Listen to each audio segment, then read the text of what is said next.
अस्सलाम वालेकुम नाज़रीन, जहांज़ेब अब्बासी एक नए यूट्यूब प्रोग्राम के साथ हाजिर है। प्रैक्टिस एंड प्रोसीजर केस यानी चीफ जस्टिस ऑफ पाकिस्तान के इख्तियारात को रेगुलेट करने का केस।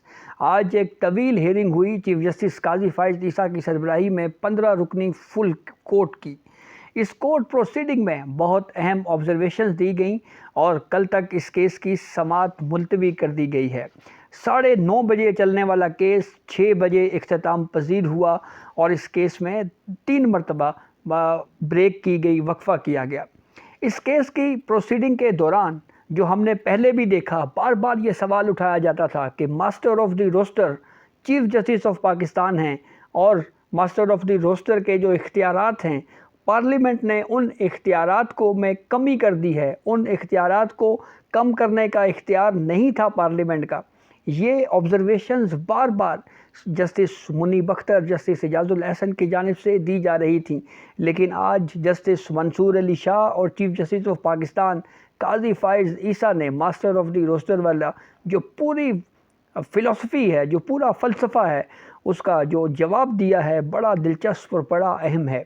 हुआ कुछ यूँ कि आज जस्टिस मुनीब अख्तर ने जब ये कहा कि मास्टर ऑफ द रोस्टर तो चीफ जस्टिस ऑफ पाकिस्तान हैं, लेकिन इस कानून साजी के ज़रिए जो मास्टर ऑफ द रोस्टर है, इसको पार्लियामेंट को ये मास्टर ऑफ द रोस्टर बना दिया है। तो इसके ऊपर सबसे पहले चीफ जस्टिस ऑफ पाकिस्तान काजी फाइज़ ईसा ने ऑब्जर्वेशंस दी। उन्होंने ये रिमार्क्स दिए कि इस अदालत से ये पैगाम नहीं जाना चाहिए कि आइन और कवानीन का इन्हिसार चीफ जस्टिस ऑफ पाकिस्तान की ख्वाहिशात पर मुनहसर है या चीफ जस्टिस ऑफ पाकिस्तान की ख्वाहिशात के ताबे हैं कानून और आइन। ये तासुर न सिर्फ तबाकुन है बल्कि इससे कानून की हुक्मरानी और आइन की बालादस्ती भी, उसके लिए भी ये तबाही का सबब बनेगा। चीफ जस्टिस काजी फाइज़ ईसा ने यह भी कहा कि मैं मास्टर ऑफ रोस्टर नहीं हूँ, बल्कि मैं तो आइन और आवाम का मुलाजिम हूँ और अल्लाह को जवाबदेह हूँ। फिर उसके बाद जस्टिस मंसूर अली शाह ने ये ऑब्जर्वेशंस दी कि पूरी दुनिया में मास्टर्स का दौर ख़त्म हो चुका, यानी पूरी दुनिया में आकाओं और ग़ुलामों का जो दौर था उसका इख्तिताम पजीर हो चुका है। अब हमें जाग जाना चाहिए, यानी जो कुछ पहले होता रहा कि master of the roster chief justice of Pakistan है, ये आकाओं के दौर को, उस कॉन्सेप्ट को ज़ाहिर करता है। और जस्टिस मंसूर अली शाह ने कहा कि हमें उन आकाओं और ग़ुलामों वाले दौर से निकल जाना चाहिए, अब हमें जाग जाना चाहिए, क्योंकि हम पहले सोए हुए थे। और अमेरिका, ब्राज़ील समेत दुनिया के कई ममालिक में अदलिया अब बामी मुशावरत के साथ अमूर चलाती है। इस केस की समाअत का मज़ीद अगर अहवाल आपको बताएं तो खैबर पख्तूनख्वा से एक वकील डॉक्टर अदनान ख़ान ने इनफरादी हैसियत में पेश हुए और उस कानून साजी के ख़िलाफ़ आर्गूमेंट्स करते हुए ये कहा कि इस कानून साजी से चीफ जस्टिस ऑफ पाकिस्तान का जो ऑफ़िस है उसको तो बेकार कर दिया गया है।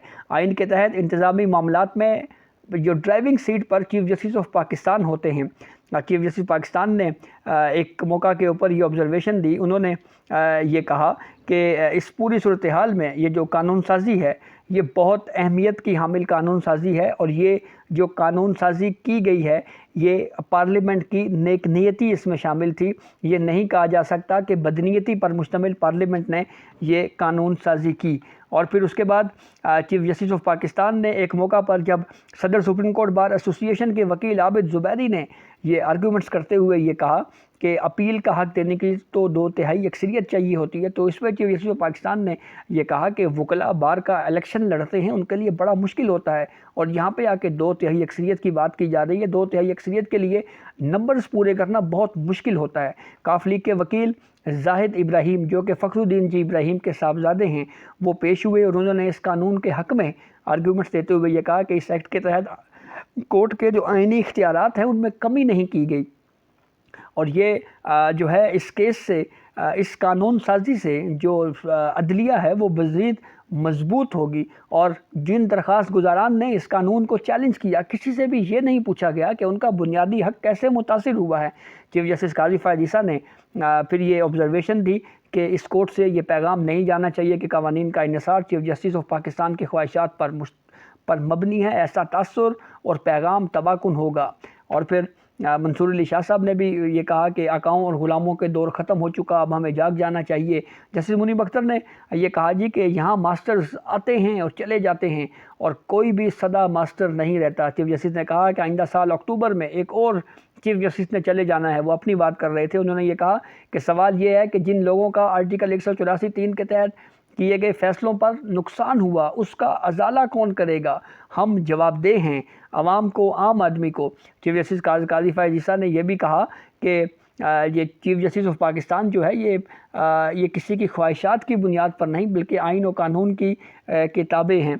नून लीग के वकील बैरिस्टर सलाउद्दीन अहमद ने आर्गूमेंट्स देते हुए ये कहा कि मुतअद्दिद चीफ जस्टिस और जजेस आर्टिकल 184(3) के तहत जो इसका इस्तेमाल है इसके ऊपर तहफ़्फ़ुज़ात का इज़हार कर चुके हैं। यानी जुडिशरी बज़ाते ख़ुद इस पे तहफ़्फ़ुज़ात का इज़हार माजी में करती रही है। पाकिस्तान बार कौंसिल का हवाला देते हुए बैरिस्टर सलाउद्दीन ने ये कहा कि 10 सालों से पाकिस्तान बार कौंसिल की जानिब से ये मुतालबा किया जाता रहा है कि चीफ जस्टिस ऑफ पाकिस्तान के इख्तियारात को रेगुलेट करना चाहिए।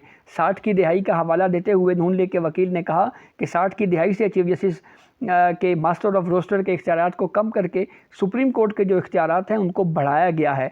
और जनवरी 2018 में भारतीय सुप्रीम कोर्ट के 4 जजेस ने अपने ही चीफ जस्टिस के ख़िलाफ़ प्रेस कॉन्फ्रेंस की। इस पर चीफ जस्टिस ऑफ पाकिस्तान ने कहा कि हम 1947 में आज़ाद हो चुके हैं और हम बार बार भारतीय सुप्रीम कोर्ट का हवाला तो देते हैं, लेकिन सवाल ये है कि क्या भारत में सुप्रीम कोर्ट ऑफ पाकिस्तान के केसेस का हवाला दिया जाता है? भारतीय सुप्रीम कोर्ट मकबूजा कश्मीर की हैसियत ख़त्म करने के ख़िलाफ़ केस पर क्या फ़ैसला देती है, हम ये देखते हैं। और चीफ जस्टिस ने यह भी कहा कि इस कानून के ज़रिए जो है मेरे साथ 2 पायलट लगा दिए गए हैं और पार्लियामेंट ने ये नहीं कहा जा सकता कि पार्लियामेंट ने यह कानून साजी बदनीयती पर मुश्तमिल या बदनीयती की बुनियाद के ऊपर ये कानून साजी की। यह कानून साजी तो नेकनीयती के साथ की गई।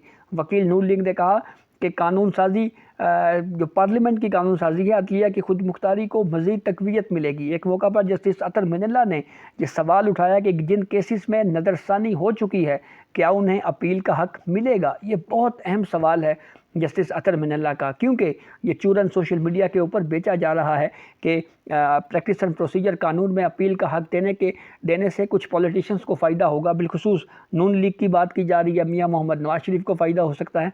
तो इस हवाले से नून लीग के वकील ने बिल्कुल वाज़ेह जवाब दिया कि कानून बनने के बाद जो है अब जो सिर्फ वही मुतासरीन इससे फ़ायदा उठा सकते हैं जो 30 दिन के अंदर अंदर जिनके फ़ैसलों के ऊपर अपीलों का हक़ मिल सकता है। जिन मुकदमात में नज़रसानी खारिज हो चुकी हैं उन कवानीन में उन केसेस में जो है वो इस कानून साजी से फ़ायदा नहीं उठाया जा सकता। अदालत इस कानून फिर एक सवाल ये भी उठा कि जो अपील का हक़ बहुत माजी से दे दिया गया, यानी एक एतराज़ ये भी उठाया एडवोकेट आबिद ज़ुबारी जो कि सुप्रीम कोर्ट बार एसोसिएशन के सदर थे उनकी जानिब से कि 1973 से अगर अपील का हक़ दे दिया गया तो उससे सुप्रीम कोर्ट पर मुकदमात का बोझ बढ़ेगा। तो इस पर चीफ जस्टिस ऑफ पाकिस्तान काजी फ़ायज़ ईसा ने ये जवाब दिया। उन्होंने ये कहा कि अगर सुप्रीम कोर्ट पे बोझ पड़ेगा तो इसमें घबराहट का शिकार आप क्यों हैं?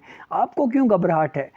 इस केस की समाअत के दौरान एक अहम सवाल उस वक्त भी किया गया जब ये कहा गया कि इसका अपील का हक़ जो है वो माजी से दिया गया। तो इसके ऊपर जस्टिस जमाल खान बंदोखेल ने ये कहा कि इस मामले के ऊपर इस कानून की बुनियाद के ऊपर रूल्स में तरमीम करके या रूल्स बनाकर जो अपील का हक़ है उसको महदूद किया जा सकता है। यही आर्गूमेंट इससे पहले नून लीग के वकील एडवोकेट सलाउद्दीन ने भी दिया।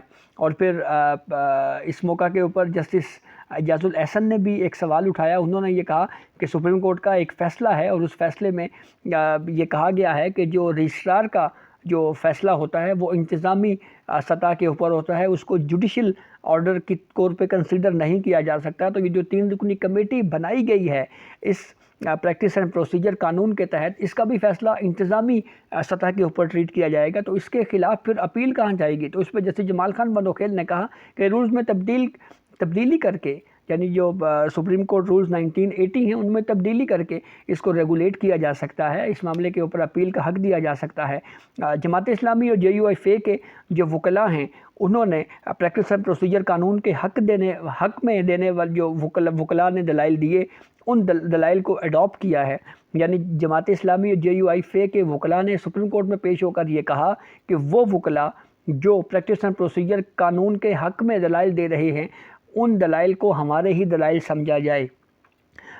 फिर उसके बाद attorney general for Pakistan bar council और MQM के वकला को सुप्रीम कोर्ट कल सुनेगी। कल 11:30 बजे इस केस पर अहम समाअत होगी।